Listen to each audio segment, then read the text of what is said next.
I feel like the markets are looking a lot healthier. Obviously, Hex has had a nice correction from the dump, and it's pretty much held its position, which is really bullish. Pulsechain looks like it dumped a little bit, but I think that's because of the Mexc delisting, which has pissed me off so much because I am a centralized exchange trader. I love having access to stuff like that. And I actually was interested in using Mexc, and now that it's gone, like that was a really good on ramp to get into PLS without having to bridge and all that. And I'm just pissed. So that I feel like dumped the price on PLS. I'm still on a crusade to get a listing somewhere. I actually said last week that I made some inroads with another exchange, and that's probably going to be happening. But we're trying to get the logistics together, and it's complicated getting everybody in the same group chat to all figure it out. So I don't know what's going to happen with that now that Mexc delisted. They seem to be upset that it was already listed on Mexc, so that might actually be better that now they'll be the only one to host it. So I think maybe they'll be more interested now, but I don't have a way of gauging that currently. Is the part later on where he says, where you can tell he's going back to look at his list. Like he had a list of things to talk about, and he goes, number one, shout out to SJ. And I'm like, I'm number one on his list. I was number one Oh man. on his list. You better get like a pin or a badge or something for that. Like number one on Richard's list. I mean, it's just He's like Santa Claus. for real. And here's the thing, Richard Claus. I think often, right, about all the other people that have done and are doing so much and so much work and, you know, putting things out there and developing things and building things. And, you know, it's like, oh, why is SJ, you know, why does SJ get to be number one on his list? And, you know, I got to go back to my thought process with where he is and what he wants and who he is at his core, which is someone who wants to change the world. And to me, it's not just monetarily. That's why Sci-Vive Right. is such a big deal to him, because Sci-Vive is everything, right? Fix the World and Sci-Vive, those go so far beyond just making people more wealthy, right? He wants to make a million millionaires, but I think really at the heart of who he is he wants to see awesome people succeed, and he wants to be a part of uplifting and teaching and showing people, you know, like, hey, like I wasted my time and energy doing this, that, and the other thing. You don't have to do that. He's like, I already did it for you. Like, I already wasted all this time. Let me show you and tell you what it is that you can do to move forward and do things better in life and be a better person. There's been a lot of news since our last show. Obviously, the Interpol thing, like that's been headline news. It tanked the charts. So, like, I'm interested to hear what your opinion. Like, I've been posting about it a lot, so I think most people know how I feel. But I'm interested to know, like, how you felt when that came out, and also like what you feel about it now. Well, I'll be honest with you. I've been super busy the last few days. So it's like I've been like online. I'll see glimpses of it. In fact, I had people messaging me the day that news broke, just, you know, in DMs and even in text messages, like, oh, what's going on? What do you think? Blah, blah, blah. And so, first of all, I thought that it was like regurgitated news. And I feel like part of It it was. is, right? No, Okay. it absolutely was. I did like a deep dive into this, right? So Okay. there were reports all the way back to September that Finland was pursuing him for some type of tax crime, whether it was tax evasion or tax fraud, whatever they labeled it. It was a financial crime over taxes, and there are articles dating back to September on this. Yep. Yeah. So, I mean, in that case, I was just like, well, you know, I messaged a few people back. I was like, this is old news. Like, I don't know why is anyone surprised about this? Like, what is happening right now? So do you want me to give you the rundown of what I've discovered? Yeah, go for it. Because here's the thing: is now before you go into that, tell me the allegations of the miner, the allegations with the Yeah. miner. That is that the same thing involved at all, or totally different? It's part of why he is wanted. Like, it's one of his he has two charges on the official website. That one charge is the tax thing, and the other one is like a simple assault on a 16-year-old minor. But pertaining to that, a lot of Hexicans actually did some research and found a live stream that he had done like a couple days after the day that that attack supposedly occurred, I saw that. and like his hands are Beautiful very knuckles. visible. Yeah, you can see his hands look pristine, like there's nothing wrong with his knuckles at all. So Mhm. that's really kind of been called into question, because in their report it said that the 16-year-old was punched so much in the face, like 5 times, to where like skin was broken and the 16-year-old was bleeding. And that's another thing I want to clear up. Let's not pretend like 16-year-olds are all like super innocent kid. Like 16-year-olds in my city are like actual demons. I'm not. I'm laughing because I know it's true. Like a 16-year-old in Philly will come put a gun in your face and take everything you're worth. Like they don't have any gripes about doing the most horrible shit to anybody. So Yeah. like I don't know what Finland's like or the streets of Finland, but if I had to guess, if something did happen, it was because somebody tried to rob them. Yeah, could be. I just can't even like if he like for a bodyguards. Pretty Yeah. sure I he's mean, you got got them all that money, like, everywhere he goes. yeah, as you should. Like you're a billionaire. Yeah, yeah. And then B, like, really? Like Richard Hart doing something like that? He Yeah, just like I doesn't said, come the across. only way I know, the look. only way I see it is Uh-huh. defense, like Yeah. self-defense. Somebody came and Yeah. attacked him. He obviously didn't know their age. He just like went to work and pieced them up real quick No, and I think it's stopped the completely threat. fabricated.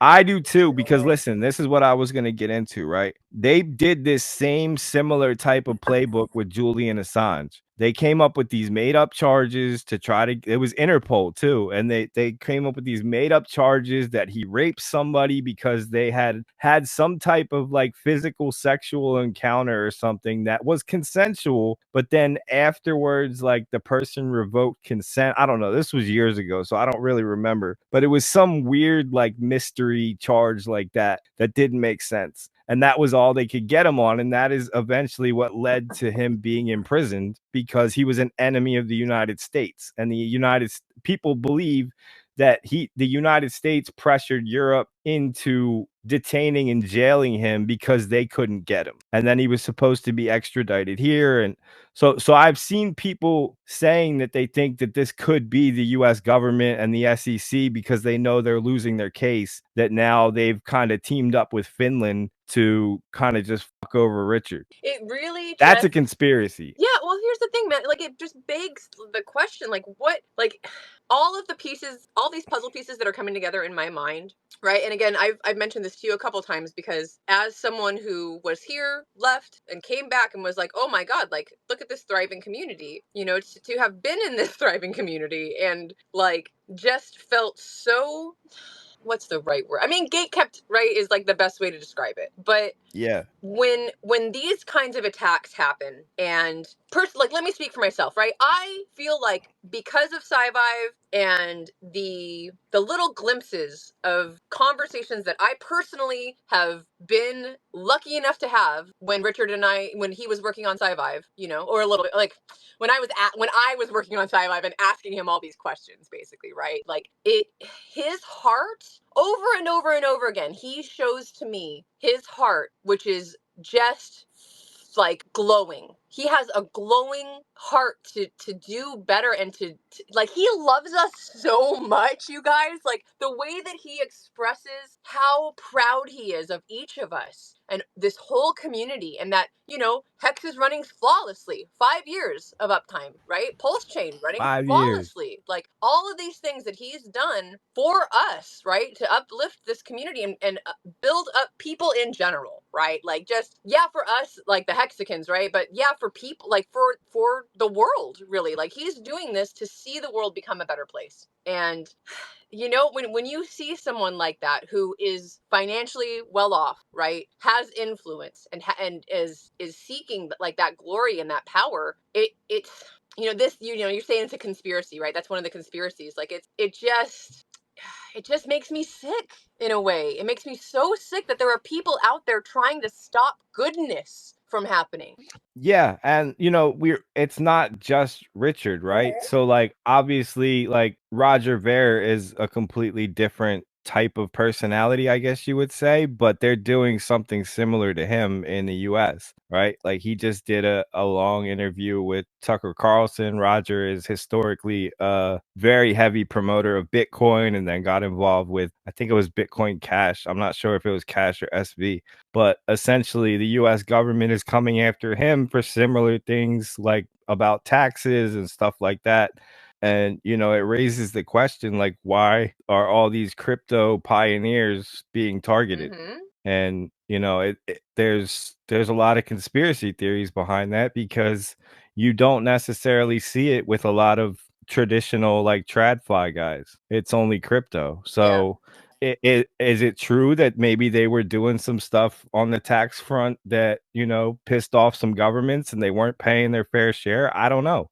Like it very well could be, but to put somebody on a international fugitive list over taxes is crazy to me. Yeah, yeah, it is. It is, and it just goes to show you that he's a threat. You know Well, that that's so everything he's doing is a threat, and I honestly think this is bigger than we think. You know, I think a lot of what he's going through, this case, these allegations, like we're seeing it from our lens, deep down here in the depths of crypto land, right? Like we're yeah. not just in crypto; we're a sub community of, you know, the recesses of DeFi, right? So looking at this through that lens, you know, it's like we're very close to it and very emotional about it and very touchy about it. And I think I feel like the emotion that we need to really like just ride right now is anger. Guys, why aren't Yeah. we more upset about, like, I'm pissed. Like this I is just like got people here and should I'm be pissed. shouting about this from the rooftop. Yeah.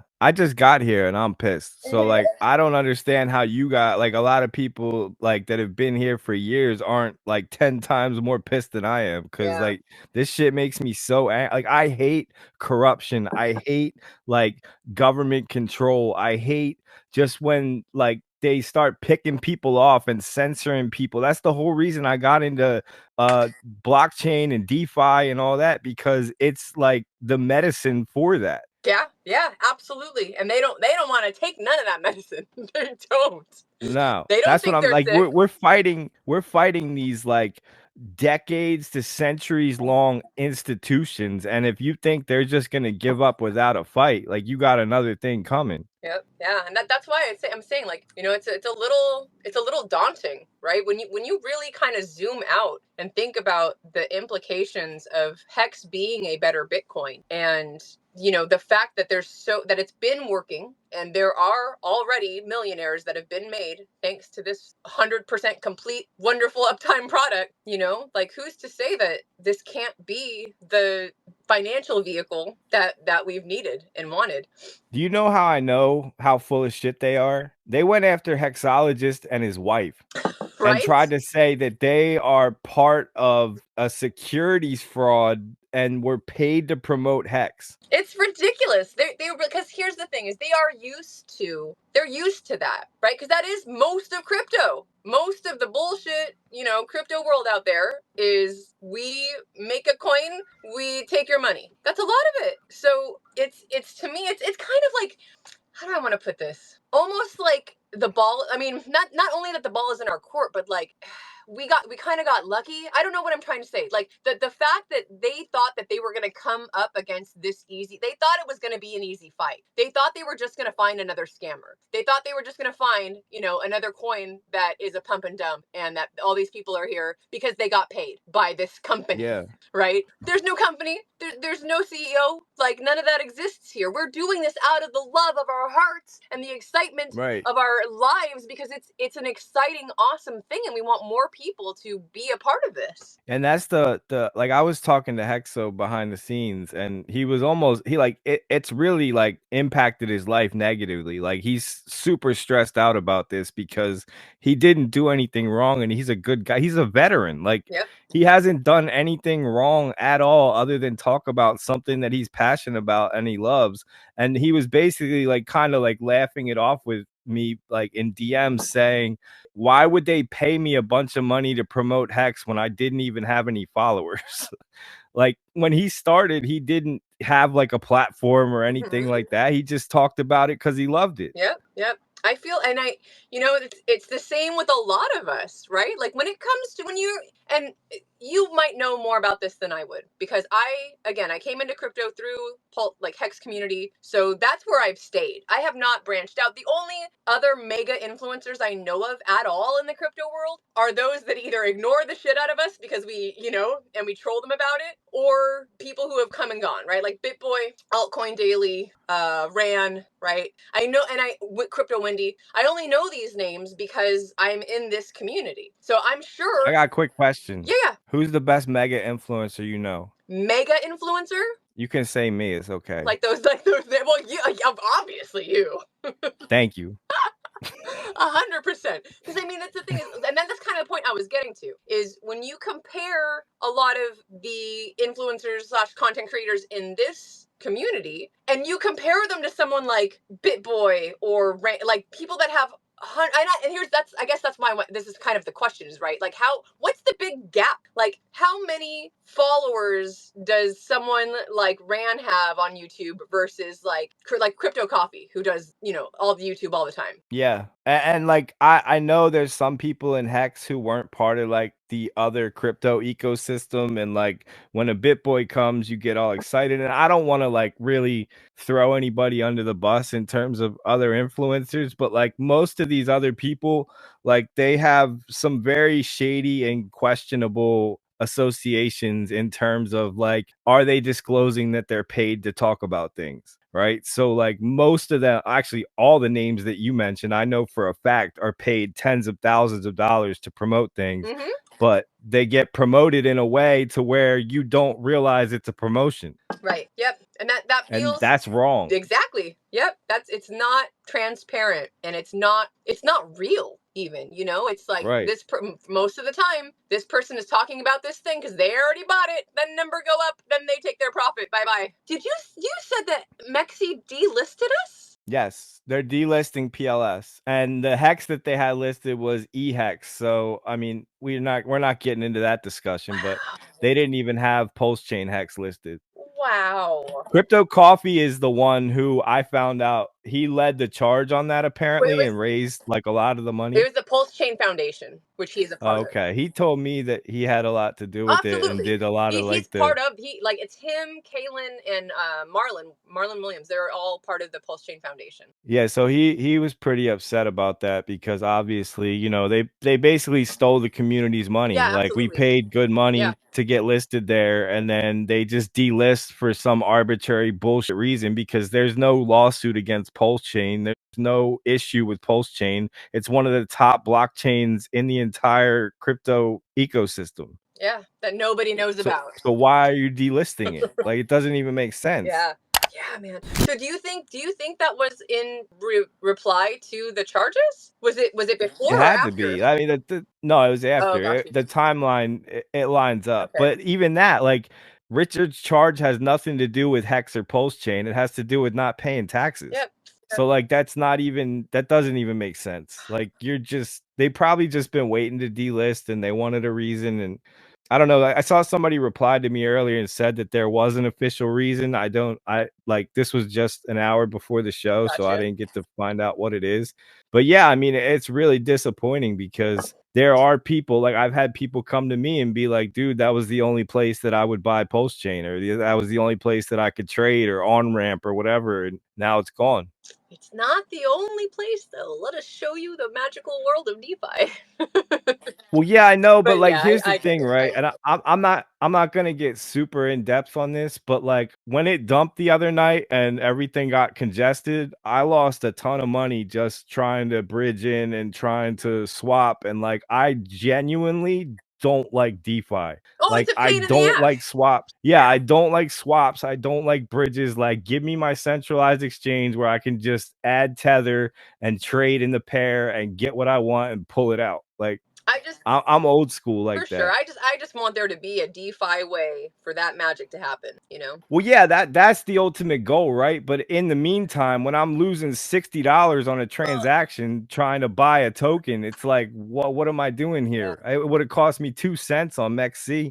It sucks. That sucks. And it's not even like I don't have the money, but why should I spend Oh, for $60 for a sure. transaction? You know what I Yeah. mean? Like, that's Yeah, crazy. Richard was mentioning in his whole hour-long thing, it was like $35,000 worth of fees on Ethereum for hex stakers. You know, he's like, that could have gone. Well, this was on Pulsechain. It was on Pulsechain because of the slippage. It wasn't just the fee, the amount of impact that me buying this token had on, because there wasn't enough liquidity in the pool, I Oh, guess. damn.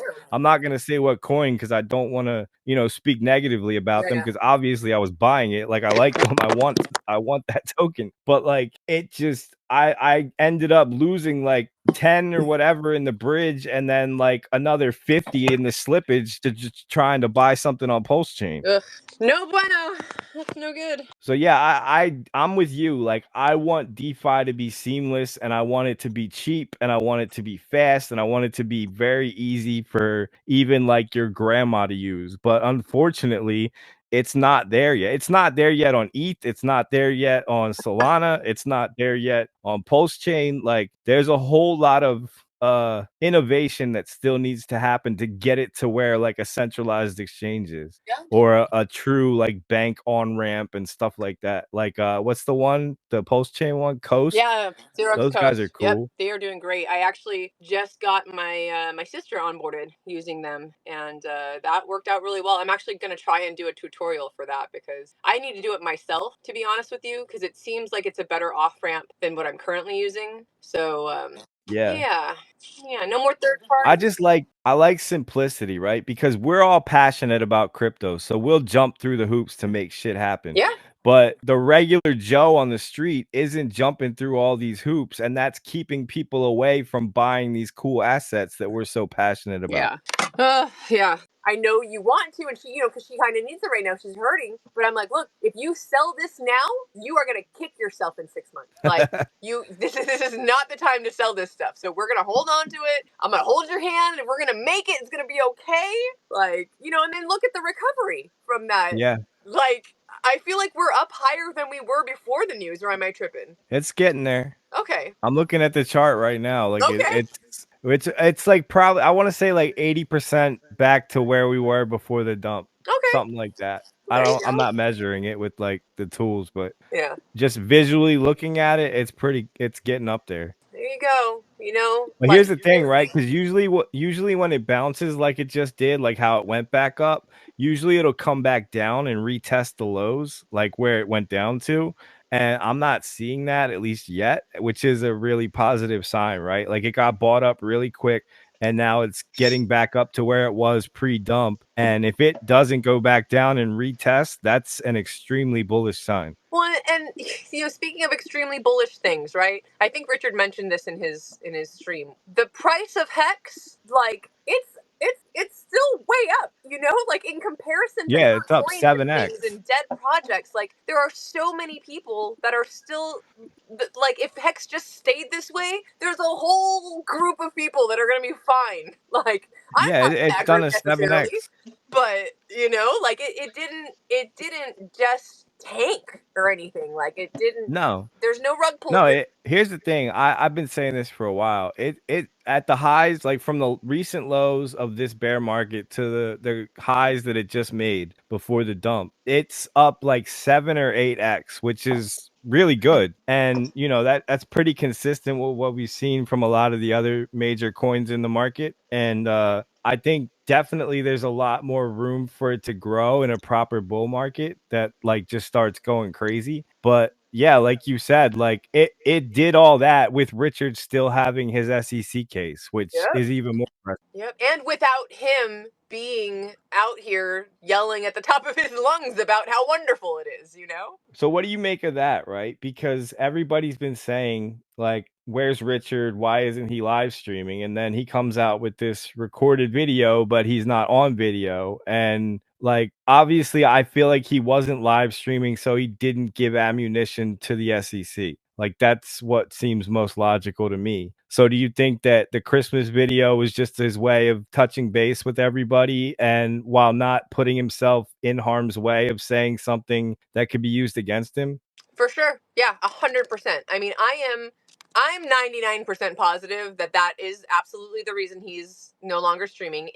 And that was validated for me when I went to the hearing and I heard them bring up his streams as evidence in the hearing. I was like, Yeah. oh, well, obviously that is why he stopped streaming, because they're using this in court against him. So why would he give them anything that could be used in a court of law against him, possibly, right? Like, it makes complete sense to me that he would not stream in order to, because he's a talker, man. Like, and Yeah. when I And he go talks back, shit too. So yeah, like he for could sure. end up saying too much or whatever. Like it's a really smart. I was telling somebody the other day, like it's such a smart decision on his part not to stream right now Hmm. because they're looking for anything they can use against him. Absolutely, 100%.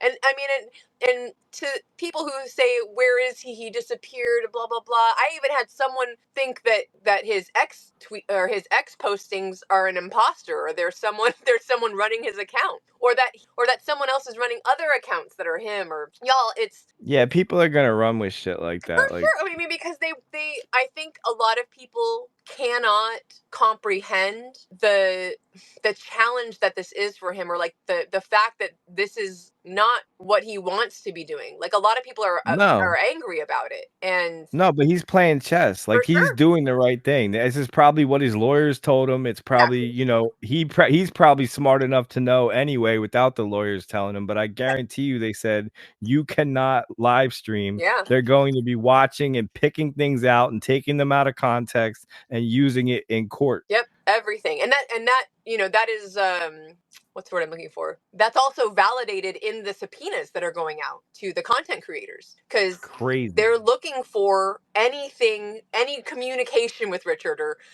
show us the transactions where Richard paid you. Like, it's just, which is Yeah. comical to us because that doesn't exist. Like, they asked for that the Yeah. first time around in the round of subpoenas, and they're asking for it again. And I'm like, oh yes, all of a sudden, like, there's this I magical evidence guarantee you that it's so I'm silly. I'm probably on a list somewhere now.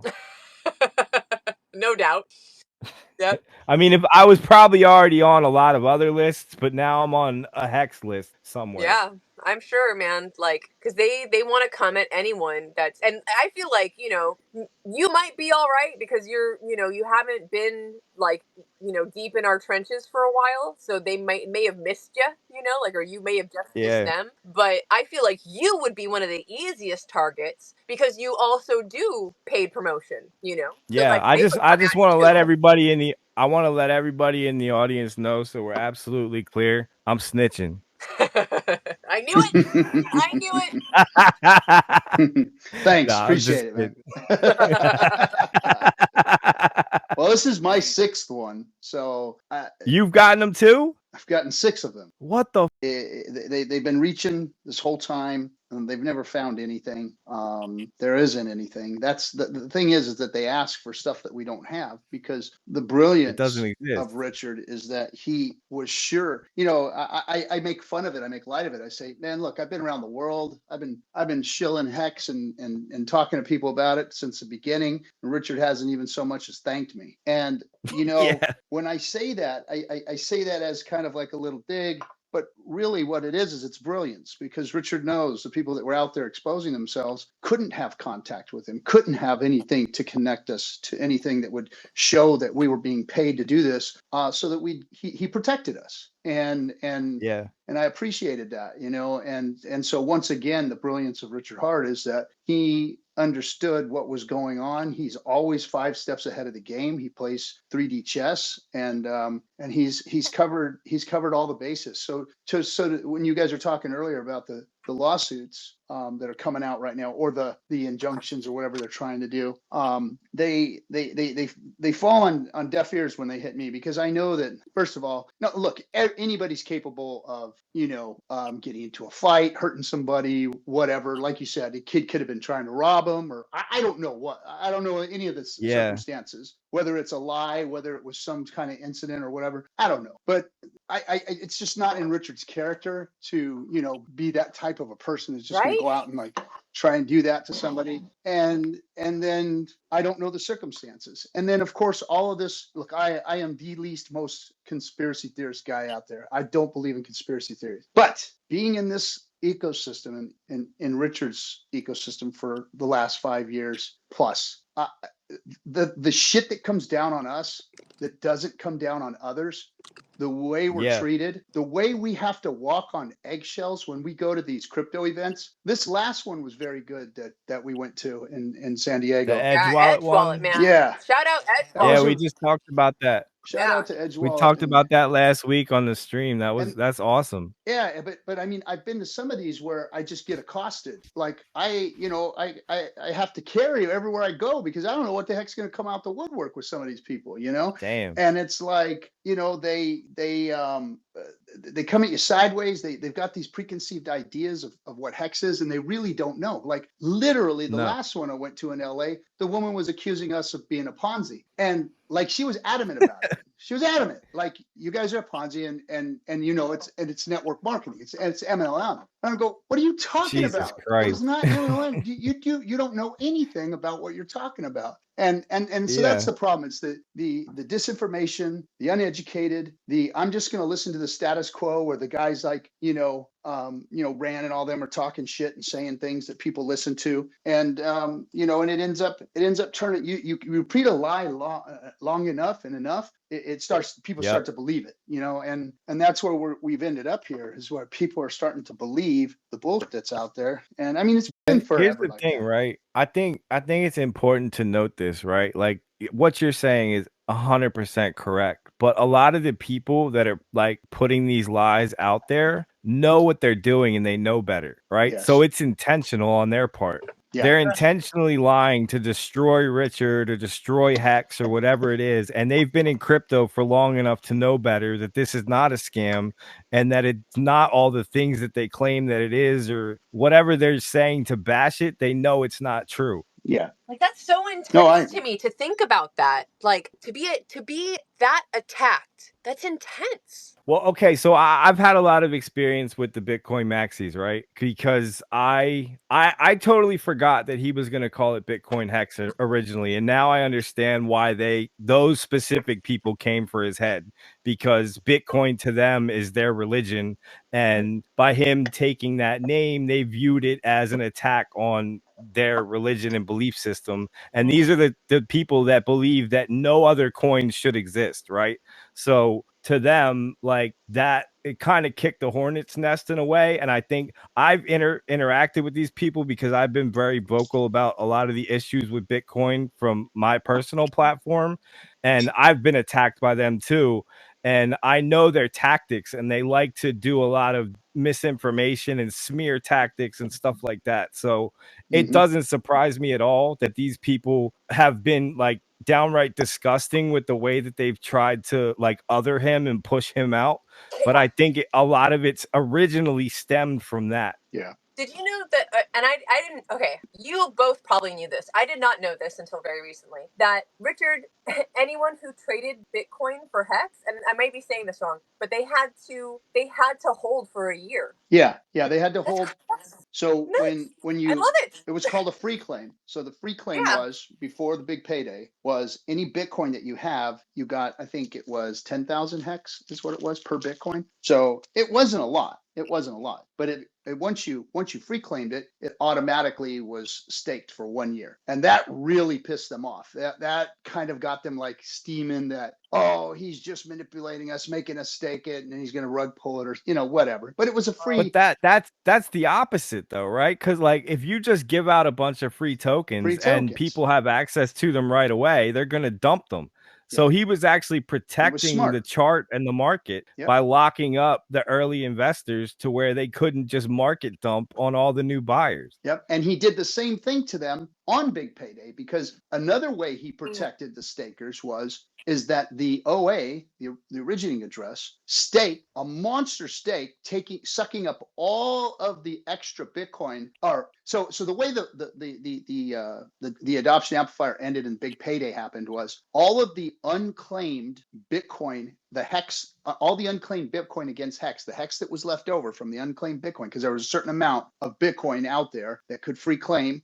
He had a couple of wallets, a couple of like the Gox wallet or something like that, a couple of them that were banned from doing it. But what he did is all the leftover was what was going to be paid out to the stakers, to those who stake. Now, a bunch of people, and mostly Maxis, people that were against the project, on the day before big payday, decided they were going to stake for a day, right? So they're going to come in, stake for a day, get the bonus and walk, right? Well, the bonus got eaten up because the originating address staked a whole crap ton of its hex and took all of the bonus, knocking it down to, instead of like we thought we were going to get like 2/3 our bag, you ended up getting like a third of your bag, which was still a bonus. It was great. But man, it pissed a lot of people off, and it pissed a lot of those people off that were trying to game the system. So again, at every corner, he outsmarted them. And because of that, he just grew more and more disdain at everything he did to try and protect the Hexicans and their stakes, and to stop scammers from coming in and ripping off the system.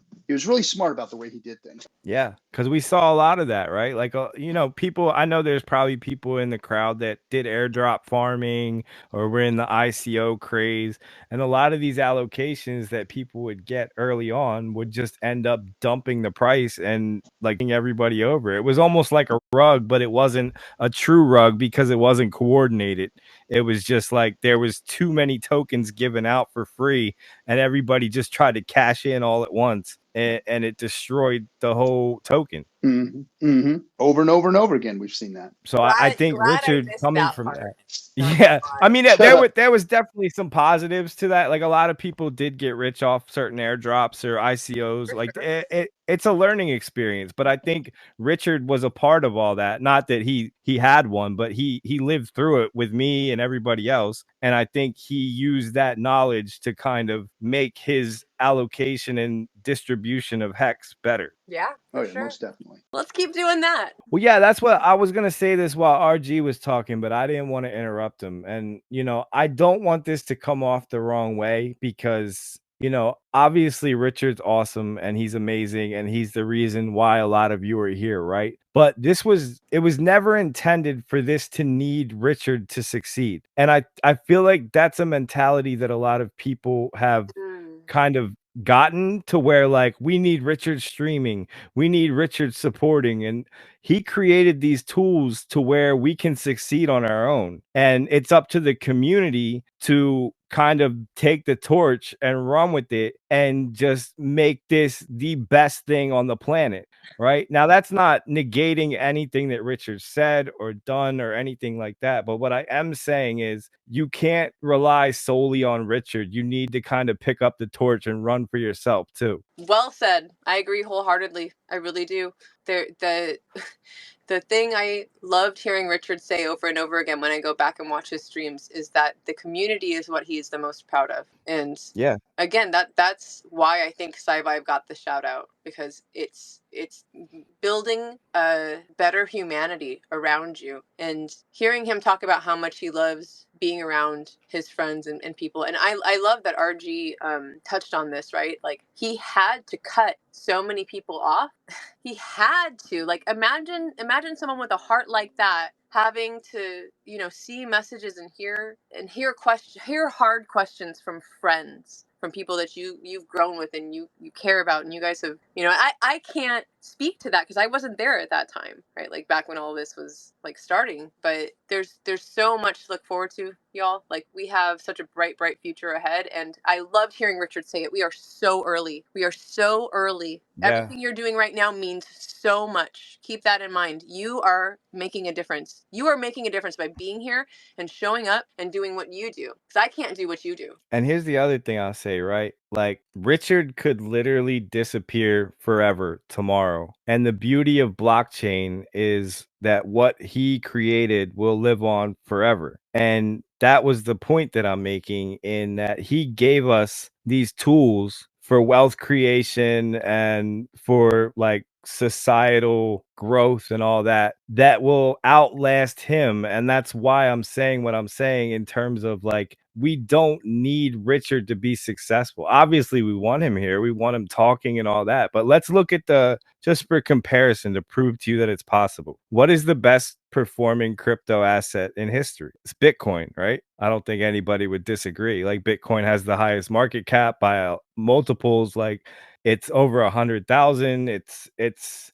broken ground on so many things for crypto. Does anybody know who Satoshi is? Like, it did all that without its founder. So that's what blockchain is created for. It's created so that it can exist without human like interference. And it's important to get this message out there. And it's not saying don't pay attention to Richard, don't idolize Richard, because he seems like a great person and he has a great message and he built great tools for us. But at the end of the day, we are the network and we're the ones that have to make the network successful. Yep. Yeah. And again, that's why he says that that's what he's the most proud of. Like it's an us. If it wasn't us, it can't be one person. The heart of DeFi is DeFi, all of us working together. decentralized. Yeah. Yeah. Exactly. It's the community. It's Yep. the decentralized community that supports the entire network. Every person plays a role in the network.